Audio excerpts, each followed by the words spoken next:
My name is Sabrina. I am 34 years old. I work in a big company.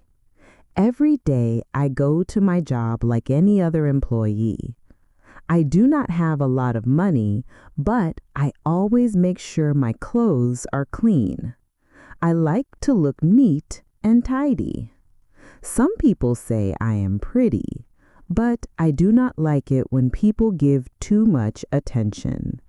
I just want to do my work and go home. I do not want any problems at work. My job is important to me. My boss's name was Daniel. He was 42 years old. He always wore nice suits and looked serious all the time. He did not smile much, but sometimes he smiled at me. I tried not to think about those smiles, but something inside me felt uneasy. Still, I ignored it. Day by day, Daniel started coming to my desk. He would ask about my work, but it was clear that was not the only reason he came. I could feel his eyes on me. It made me uncomfortable. Sometimes I even felt like someone else in the office was watching the way he looked at me, but I never turned around to check. I was scared to know the truth. One afternoon, Daniel stood at my desk. He looked straight at me and said, "Sabrina, you work very hard. You always do good work. You deserve more for your hard work." I smiled and said, "Thank you, Daniel," but inside I did not feel happy. That night I could not sleep. His words kept repeating in my mind. What did he mean by, "You deserve more"? The next week, Daniel called me to his office. My heartbeat was fast as I walked there. I thought maybe I did something wrong. When I sat down, he said he wanted to talk about my salary. I felt a little happy because a salary increase would help me a lot. "You are one of the best workers in this company," he said. "You truly deserve a raise." His words made me happy, but then he paused and looked at me in a strange way. "Maybe we can talk about this more at dinner," he added. "We can discuss your new salary there." I didn't know what to say. Dinner with my boss? Was this a good idea? But I did not want to say no. It was about my salary after all. I nodded. He smiled again. I left his office feeling confused. Daniel said the restaurant was very nice and by the sea. When I arrived, he was already there. He wore a casual shirt instead of his office suit. "You look beautiful, Sabrina," he said. His words made me shy. We sat at a table.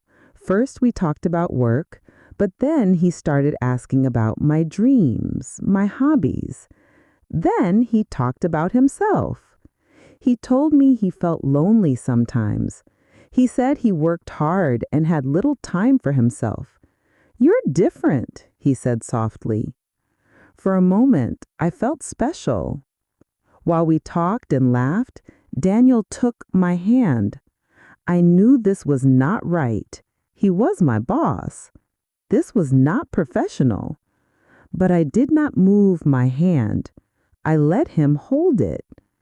Something inside me was confused, and something inside him was already decided.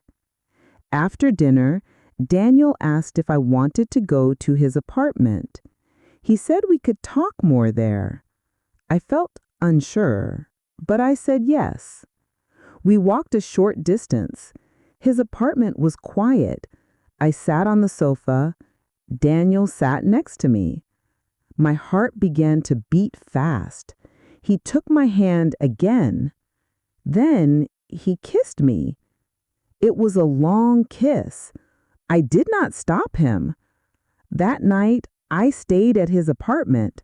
I slept with Daniel, my boss. It felt like a dream, but it was real. The next morning, I woke up early. Daniel was still sleeping. I felt strange. Soon he woke up and smiled at me. "Don't worry, Sabrina. I will take care of you." I wanted to believe him. At work, Daniel did not mention anything about last night. He just talked about work. Days passed. I waited for the salary increase he promised, but nothing happened. When I tried to ask, he always said, "Be patient. It takes time." But then Daniel changed. He stopped coming to my desk. He did not smile at me. In meetings, he did not look at me. He was cold, like a stranger. I felt very bad. My heart hurt. I felt like Daniel had used me. And the worst part? Sometimes I caught people whispering when I walked by. I felt someone had seen us that night, but nobody ever said anything directly. I knew I had to talk to him. I wanted to know why he lied to me. One afternoon, I knocked on his office door.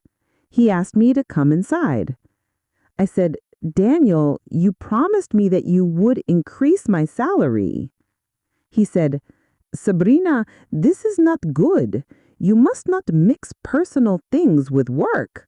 That is not professional." I felt angry. How could he say that?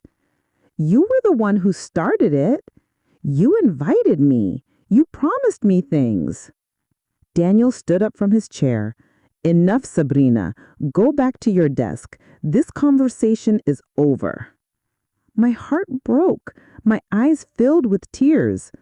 I walked out of his office feeling empty. I couldn't focus on work. My mind was not clear. People in the office started talking about Daniel and me. Maybe someone had seen us that night, or maybe Daniel had said something. I felt trapped. One afternoon, my phone rang. It was the HR manager, Miss Harper. She asked me to come to her office. When I sat down, she looked serious. She asked me about my relationship with Daniel. I wanted to say nothing, but then I remembered his fake promises. I told Miss Harper everything. She listened carefully. After I finished, she told me the company would start an investigation. Daniel denied everything. He said I was lying.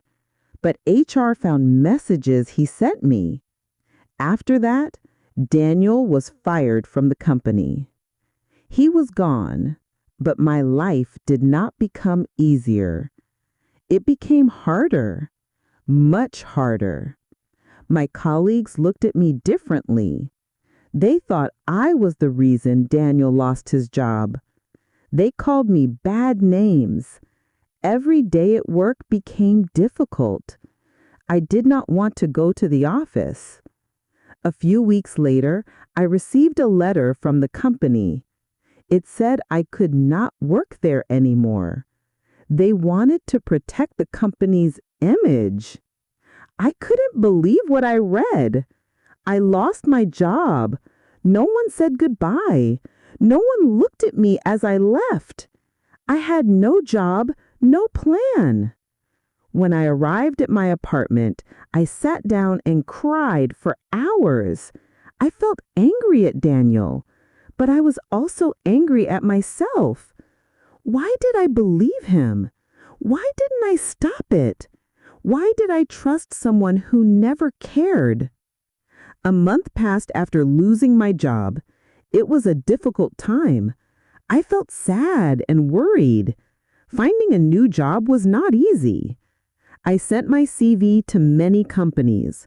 Finally, I got a job in a new company. My new boss, Mr. Terry, was respectful. He talked only about work. I felt safe and comfortable there. I worked hard at my new job. My new boss praised me for my good work.